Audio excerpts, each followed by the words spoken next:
ሶፊ እንዳልናገር ጠብቄ ነበር፣ ግን እንድናገር አደረገኝ ዛሬ ላይ። እሱስ ምንድን መሰላችሁ እንድናገር ያደረገኝ? ሶፊ የምናውቃት ለተቸገረ የምደርስና ምስኪኖችን የምረዳ ልጅ ነች። እንዲሁም ዛሬ ላይ ግን አህሙና ፈኪ የድሮ የዛሬ ላይ ሳይሆን በድሮ ቶፊቅ ጋር እንደተጣላች ራሱ ከዛ ሙድ እንድትወጣ ምናምን ከጎኗ ሆነው ሲያበረታቷት የነበሩ እነሱ ነበሩ ሳ ላኪን ዛሬ ላይ የነሱ ሰብ ሲነሳ ወይም የነሱ እንትን ሲነሳ ወታ ድምጽ ያልሆነችበት ምክንያት ምንድን ነው? ዛሬ ሳይሆን የድሮውን የሰው ልጅ አንገትን የሰራው እኮ አዝሮ ለማየት ነው አይደል እንዴ? እኔ ጠብቄያን ነበር ቪዲዮ ትሰራለች ምናምን ብዬ ነበር። ምክንያቱም እንዳልኳችሁ እየተቸገረን የምትረዳና ቅልብ እንዳለ ታውቃለሁ። ዛሬ በእነሱ እንደጨከነች እሺ እንደምታዩት የቶፊቅ ራሱ ሲያነሱበት እንደዛ በድሏትም ሆነ ምንም ድምፅ ሆና ነበር አታንሱበት ምናምን ብላ። ዛሬ ግን ለፈቂና ለአህሙ ሰብ ሲነሳ ምንም ነገር የተናገረችው የለም እንዴ። በመጀመሪያ አሰላሙ አለይኩም ወራህመቱላሂ ወበረካቱ። ውድና የተከበራችሁ ወደ ቻናሌ ቤተሰቦች እንዴት ናችሁ? ደህና ናችሁ? ከኔ ጋር አልሐምዱሊላህ። እንደውም ወደ ኢትዮጵያውያኖች በያላችሁበት ሰላማችሁ ይብዛ። ሀገራችንን አላህ ሰላሟን አንድነቷን ይመልስልን። ሁላችንን በዱዓ እንበርታ ውድ ቤተሰቦቼ እና ለዚህ ቤት አዲስ የሆናችሁ ደግሞ ሰብስክራይብ ማድረጋችሁን እንዳትረሱ፣ አይከፈልበትም። አበረታቱኝ፣ ከመዳም ቤት አውጡኝ፣ ከመዳም ቅመምነት አውጡኝ ውድ ቤተሰቦቼ። ነባር ቤተሰቦቼ ደግሞ ስለምሰጡኝ አስተያየት እና ስለምታበረታቱ ከጎን የሆናችሁ እጅግ ከልብ አመሰግናለሁ። እና ዛሬ የመጣሁበት ቪዲዮ ልሰራ የተቸገርኩበት ነገር ምን መሰላችሁ? አንዳንድ ጊዜ ዝም ብላችሁ በቃ ሶፊን ጠብቂያት ነበር ዛሬ ነገ ድምጽ ትሆናለች ምናምን እያልኩ ያው በተፈጠረው ነገር ባለፈው እዚህ ጋር ሁላቸውንም ሂዲያ ይስጣቸው ይስጠን ነው የምለው። ሁሉም ሶሻል ሚዲያ ተጠቃሚ በነገራችን ላይ ወዴት እንደምናመራ አሁን ላይ በጣም ከብዷል ጊዜው ማለት ነው። ስለዚህ ምንድን ነው የሚደረገው? ለሁላችንም ዱዓ ያሸናል። አላህ ሂዳያ ይስጠን፣ ቀልባችንን ማንነታችንን ወደ ራሳችን ይመልስልን ነው የምንለውና ባለፈው በተሰራው ቪዲዮ አህሙና ፈኪ ያው ሼህ ሙአዝም እንዳያችሁት ኡስታዝ ሙአዝ ሰብስክራይባቸውን አንሱ ምናምን ብሎ ነበር። እርግጥ ትክክል ነው፣ ምክንያቱም የሚያመራው ትውልድ ምን አይነት ነው በማለት ግን እኛ ምንድን ነው ያደረግነው? የሶፊን እየደገፍን ግማሾቻችን ከፊሉ ማለት ነው፣ ሁሉንም አይደለም። ያሁን የፈቂ ሰብ ተነስቷል። በዛ ላይ ደግሞ እኔ ጠብቀን ነበር ሶፊን ያኔ ድምጽ ትሆናለች ወይም እንደዚህ ትሆናለች ብዬ። ለምን እንዳልኳችሁ መግቢያ ላይ ያኔ የተቸገረን የምትረዳ ቅን ልብ ስለሆነ የቶፊቅን ራሱ እንደዛ ሲያነሱበት ታው ምናምን ብላ ነበርና ዛሬ ላይ ለምንድን ነው ያላለችበት የሚለው ምክንያት መጣልኝ።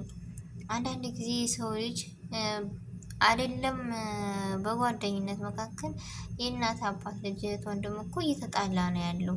የሆነ ነገር ሊፈጠር ይችላል። የሆነ ነገር ባለመግባባት፣ ባለመረዳዳት በመካከላቸው የሆነ ነገር ሊኖር ይችላል። ግን ምንም ይሁን ምን የሰው ልጅ አንገትን የሰራው ምንድን ነው? አዝሮ ለማየት እኮ ነው። በቀኝም በግራም በቃ በፊትም በኋላም ለማየት እስከሆነ ድረስ ይህ ፍቅራቸው የት ነው? ይህ ፈገግታቸው የት ነው? ተሳፍራ እንኳ ያለሷ መቻል አልችልም እያለ ሶፊ ለፈኪ ቪዲዮ የሰራች ልጅ ነች። ስለዚህ ያን ፍቅራቸው የት ገብቶ ነው? ያን ውደታቸው የት ገብቶ ነው ብዬ እኔ ራሱ እንትን አለኝ። ግን እንዳልኳቸው የሆነ ቅሬታ ራሱ ቢገባቸው ግን የፊቱን ማንነታቸው መርሳት የለባቸውም። አንዳንድ ጊዜ እኮ መጥፎ ነገሮችን ካስታወስን ወደ ድሮ ያኔ በጣም ጨካኞችና እንትኖች ልንሆን እንችላለን። ግን የሰው ልጅ አሁን ባሉበት ታይም ሳይሆን የፊቱን ማንነታቸውን ሲያስታውሱና የፊቱን ሳቃቸውን ደስታቸውን ሲያስታውሱ ወደ ማንነታቸው በቃ ይሄን ነገር ራሱ መጥፎ ለስራ ብቴ ራሱ አያሰራሽም። ለምን የፊቱ ትዝታ አለ፣ የፊቱ ያሳለፉት ሳቅ ጨዋታ አለ። እዚህ ጋር ፈገግታቸው አያምርም? ማሻአላ በጣም ነው ደስ የሚሉት። ይህ ሰዓት ደግሞ ለሶፊ ሰው በሚያስፈልጋት ሰዓት እነሱ ሰው ሆነው ተገኝተው ነበረ። የችግር ጊዜ ደግሞ እየተረዳና የረዳ ሰው በጣም አይረሳም። ስለዚህ እኔ እንደዚህ አልጠበቅኩም ነበር ሶፊ ማለት ነው። ካጠፋሁ ይቅርታ። ለምን የሰው ልጅ ነኝና ልሳሳት እችላለሁ። የራሴ አስተያየትና የራሴ ማንነት ነው ይህ ላይ። ምክንያቱም አንዳንድ ጊዜ እንዳልኳችሁ በጓደኝነት መካከል ብዙ ነገር አለ። ደግሞ ጓደኝነት ማለት ለገባው ሰው አላህ ላደረው በቃ ሀዘንንም መከራንም በቃ በደስታም ሁሉም ነገር ከጎን ሲሆን ነውና ደግሞ በመካከል የሆነ ነገር ሊፈጠር ይችላል። መራራቅ ይመጣል። ግን የሆነ አንዳንድ ጊዜ መቸነፍ የሚባል ነገር አለ። ሰምተን እንዳልሰማን በቃ በምክክር በንግግር የሚፈታን ነገር ዝም ብለን እንይዘዋለን። እንደዛ መሆን የለበትም። ግን ሶፊና ፈኪ እንደ ማንነታቸው እንደ ድሯቸው ቢመለሱ ብዬ እኔ ተስፋ አለኝ። ሁሌም አደርግላቸዋለሁ። ያራራቃቸውን ነገር አለ ያንሳላቸው እና በጣም ደስ የሚሉና በጣም የሚዋደዱ ሶፊ በዛ ሰዓት እያለቀሰች ሰው በሚያስፈልጋት ሰዓት አህሙም ሆነ ፈቂ ለእሷ ሰው ሆነው ተገኝተው ቻናሏን እያበረታቱ ሸር እያደረጉ ቪዲዮ እየሰሩ በቃ የማያስቁ እያዝናኗት ነበር ያሉት። ግን ዛሬ ላይ እሷ ትታ ምንም ነገር ቪዲዮ ላይ ራሱ ባንድ አይመጡ ምናምን ለምን እንደሆነ ውስጣቸውን ባላቅም፣ ግን ሶፊ በተቻለ አቅም እንደማቅሽ እኔ እንጃ ይህን ፈገግታቸውን አይቶ መፍረድ ይችላል የሰው ልጅ ውደታችሁን ያክል እንደሆነ። ዛሬ ላይ ግን ምንም ነገር የለም፣ ወፍ የለም። ስለዚህ ወደ ድሮ ማንነታችሁ ተመልሳችሁ ጠንክራችሁ ብትሰሩ። እንደውም ሶፊ ታስታውሱ ከሆነ ፈኪ ጋር ሳለች እንደው ማሻአላ አለባበሷ ሁሉ ተቀይሮ ነበረ። ጎበዝና ጠንካራ ሆና ነበረ።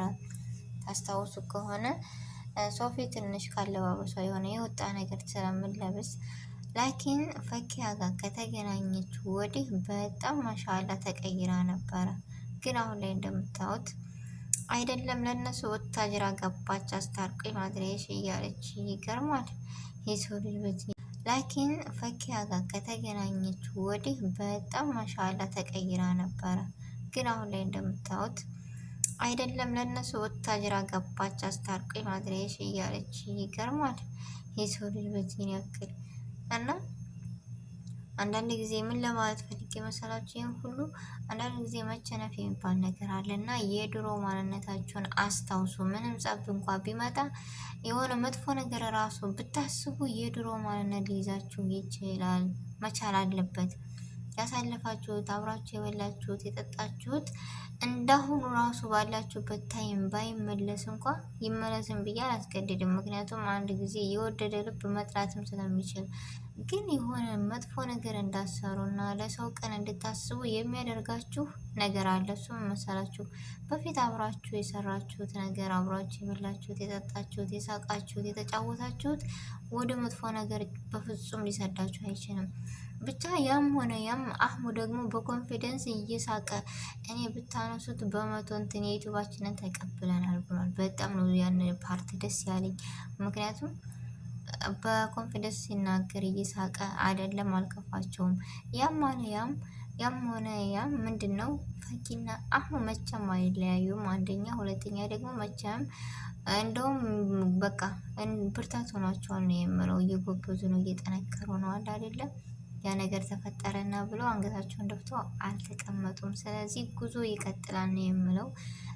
ለነሱ ምንድነው የሆናቸው? ብርታት ነው የሆናቸው።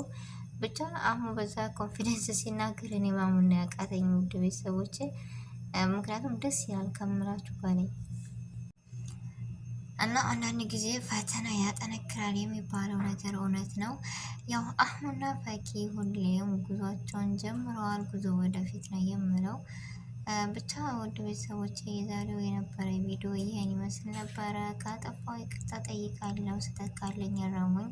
የራሴ አስተያየትና የራሴ ማንነት ነው። እናንተም እስኪ አስተያየታችሁን እንደዚህ ነው ብላችሁ ግለጹልኝ በኮሜንት። ውድ ቤተሰቦቼ በአዲስ ቪዲዮና በአዲስ ነገር እስከምንገናኝ ድረስ በያለንበት የዓለም ዳርቻ ሰላማችን ይብዛ። አሰላሙ አሌይኩም ወረህመቱላሂ ወበረካቱሁ።